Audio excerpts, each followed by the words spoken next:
Man, excuse my language, but what the fuck? What the fuck just happened? The fight was just getting good between Tom Aspinall and Surreal Gane.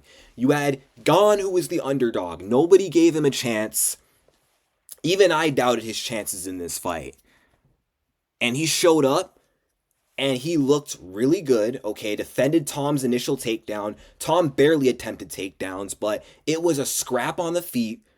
Both guys were aggressive, but Surreal Gane was getting the better of the striking for the most part, which I kind of knew, because I did say in my prediction video that if Gane can keep it standing, he can beat Tom. He can exploit the weaknesses in Tom's striking. I did say that. I said striking goes to Surreal, but they're both fast and athletic. But grappling goes to Tom. But Surreal shut down the initial takedown. When I saw that and he made Tom's nose bleed, I'm like, holy, Tom might actually lose this fight. And you know what? Despite picking Aspinall to win, I put money on Gane as an underdog. And a lot of money. And I'm broke this week. I'm going to put that out there. Yeah, I'm broke.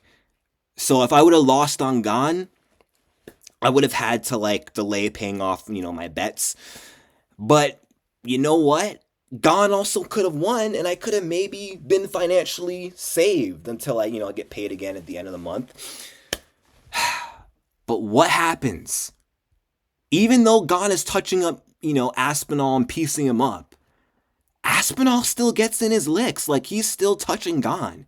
Gane was still getting hit. This was a war for as long as it lasted. And then Gane just had to go Leon Edwards. And remember when Leon fought Bilal? But Leon threw I think a lead body kick or something, or a high kick actually. Some kind of kick. And then he posted with his hand after his, leg was on the way down. And his fingers went in Bilal's eye. And then the fight was done. Same thing happened here. Fingers went right in Tom's eye when Gane went to rest his leg. Fingers went right in Aspinall's eye and the fight was done. Tom couldn't continue. We just can't have nice things, can we?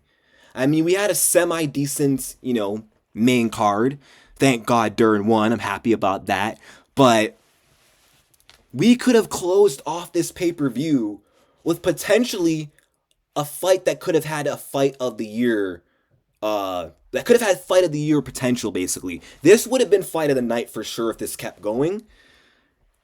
But you know what? At least we're going to see a rematch. Okay, the fight's not over. It's just on pause. Okay, we're going to reset and we're going to see this fight again. Hopefully as soon as possible. Depends on whenever Tom is medically cleared. DC said December, and honestly, I would not mind seeing this fight headline the December pay-per-view. Because, I think we could do better than what we got with Merab, Jan, and Pantoja Van. But this fight was nuts. And you know what? The last heavyweight fight to win fight of the night, or if anything, fight of the night. It was Gane's fight with Tuivasa 3 years ago. So Gane could have been involved in another fight of the night at heavyweight. That's crazy. Now, what would have happened without the eye poke? It looked like it was heading in the direction of Cyril, not gonna lie. But you never know. Fights can change the longer they go. People can make adjustments. So we can sit here and say that, Gane would have won the fight, but we all thought Leon would have won the first fight without the eye poke. Look what happened in the rematch. So there is a chance that Tom could have, reset going into the next round, made the adjustments with his corner, and maybe he could have started finding more openings on the feet, because he was touching Cyril. Even though he wasn't touching him as much as Gane was touching him, he was getting off his shots, and eventually one of them could have done something, or he could have eventually found a takedown off a better shot, or with more commitment to a grappling approach, and he maybe could have won. Or this could have been a 5-round war on the feet, or maybe eventually Gane would have chinned him, who knows, but we're only going to find out when they fight again. Who am I going to pick in a rematch? I'm going to have to think about this one.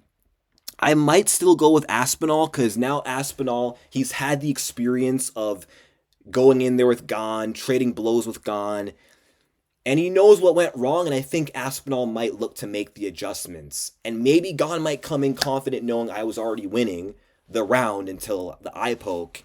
And that confidence might be the very thing that kind of bites him in the ass, but we will see. But this makes things interesting because Poatan said that he wants to go to heavyweight, but he does not want to fight Aspinall. Well, guess what? Now you don't have to. Now the John Jones fight makes even more sense than ever. Pereira can move up to heavyweight without fighting for a belt. Him and Jones can fight for no belt, but just for all the glory. And then whoever wins between Jones and Poatan can fight the winner of Aspinall Gane too. So by 2026, the heavyweight division is going to shape up to be very interesting. But I do hope that this does not mean we're going to see another light heavyweight Pereira fight, because I do not want to see Pereira Prohaska 3. I may be down to see Pereira fight Carlos Olberg, maybe, but I want to see Pereira go to heavyweight. I'm curious to see what Poatan can do up a division. But this just sucks. This just sucks to have such a great fight end in this kind of fashion, to end from eye pokes. That's just such a crappy way to go. Such a crappy way to finish this fight. Such a crappy way to finish this card. Now we just gotta wait, and we'll see what happens going forward. But you know what? My Tom Aspinall champ by the end of my Aspinall champ by the end of 2025 prediction aged perfectly. So now, if he doesn't fight Gane in December, he's guaranteed to close the year as champ, like I predicted, even though he got lucky because he didn't actually have to, risk losing to get to that spot. But great fight while it lasted. Hopefully the rematch is just as good, which I have no doubt it will be. And until next time.